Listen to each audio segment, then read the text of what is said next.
I had a dream last night that for some reason this woman's brain was born just as a brain. She didn't have any of her senses. She didn't have a body. She was just an isolated brain, with no sense organs that could, or interaction organs, and basically a void between her and the world. But her brain, she was very intelligent, remarkably so. So she conceived of an entire world all her own, and it was a world that was just like the world around her. She could conceive of the world without having seen it, touched it, smelled it, tasted it, interacted with it. And there was a system developed where she would kind of be in this little vat thing, and she could interact with other people by overlaying her consciousness, her brain activity over theirs, and she could talk to them in their heads. And when she did this, she would be able to read everything about somebody, down to their every single thought, what kind of person that they were, and their tendencies, their overall nature. And then she started selling her services for a certain price a month. It was one of those dream logic things that was kind of wacky, to help you solve problems, to help you, to talk to you, and to work out any problems that you have with you by overlaying her consciousness with yours. And I remember being very nervous in the dream that she would find something within me that I didn't like, or that she didn't like, and she would see my true nature, and I was worried that my true nature was evil or bad. Turns out my true nature is not. And me and her had conversations in my head while her consciousness was operating within my own. And I remember there was this kind of evil man, kind of like a bounty hunter, but not a very good one, very nefarious one. And I don't know if y'all have seen the show Justified, but it was Boyd from Justified. Look him up. Just type in Boyd from Justified. And he's also in the new Fallout TV series as the Ghoul. But he was curious about himself as well, almost like he was afraid of being judged, and already pre-angry in case he was judged, which he was. And she didn't want to help him at all, talk to him at all, or operate in his head at all. So he went over to what he thought was her brain vat, picked up the brain and stabbed it. But it turned out she had previously made plans for such an eventuality, because she knew something like this would happen. So he went off to try to find her brain and not the fake brain that he had just stabbed. Now, dreams can mean all kinds of different things. That's kind of where my dream ended, basically. There's another segment with Papa Legba and saying he didn't want hard liquor, he didn't want alcohol. He liked the other offerings that I was giving him, but regardless, it's kind of where that segment of the dream ended. But dreams can mean a lot of different things. I think that people place too much significance on dreams sometimes, because they can mean so many different things that our subconscious is working things out. They most of the time they don't mean anything because it's so hard to figure out what they actually mean. It's more of a pastime and a hobby to analyze them, to try to understand them, than to actually use them as a source or a wealth of knowledge about yourself. But sometimes they can be useful.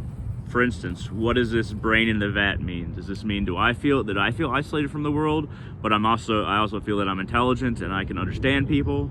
Am I aligned with that woman's brain? Is she as part of myself?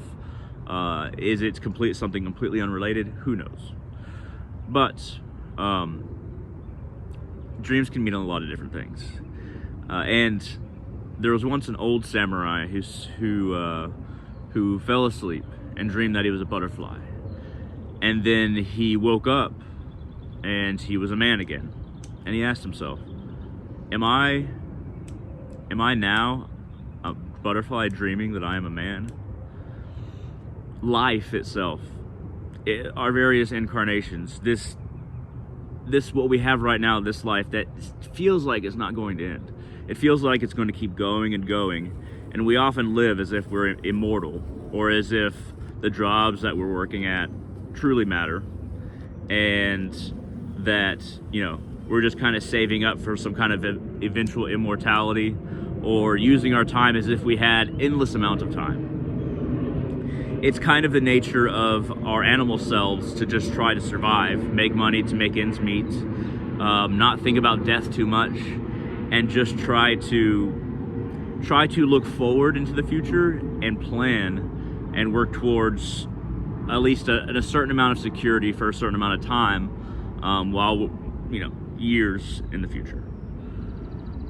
But there's so many other things we could be doing than just surviving. And once you realize that we have lived so many different lives, and we're going to live so many more. If you think of all the dreams that you've ever had, that you've ever come out of and remembered, and all the ones that you haven't, at least as many dreams as you've had, you've probably lived human lifetimes, entire human lifetimes. And upon death, and then that in-between point, however long your afterlife is before reincarnation again, this life will feel like it was a dream. You'll be waking up into the full consciousness of all your former lives, and it'll be like remembering all your former dreams and waking up from just another dream.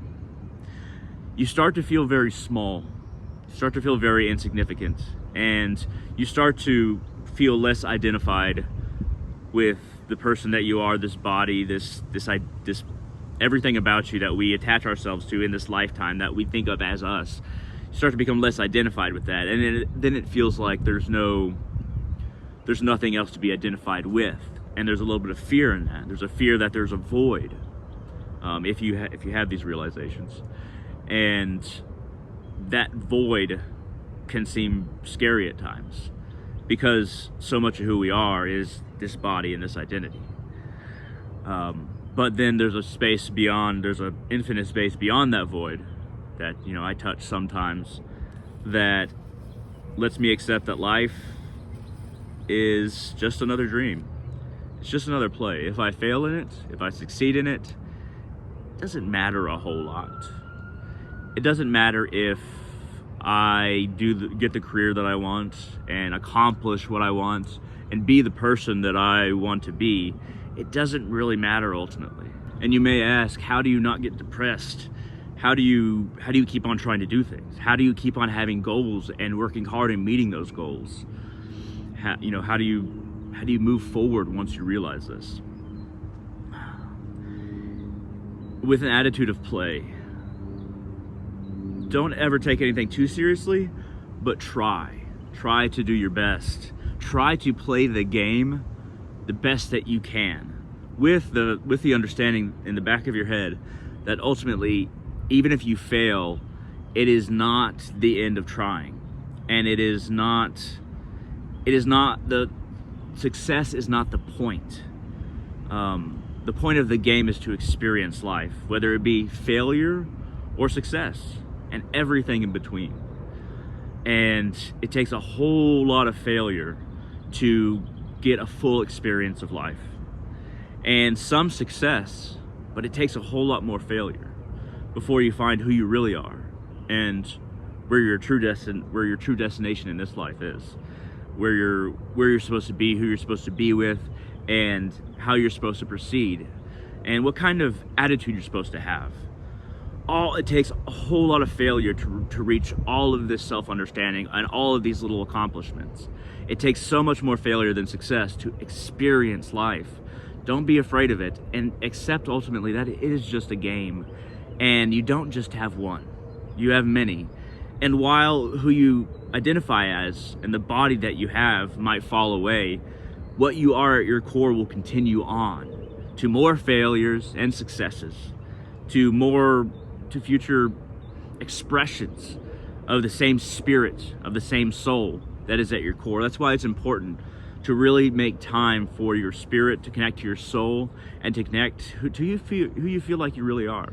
Through meditation, through study of spiritual texts that you find enjoyable, that you find really touch you deeply. Study, meditate, sit in silence and breathe, even if you don't meditate, and think.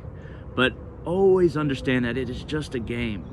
Don't hurt yourself or kill yourself or make your life more difficult and taking it so seriously.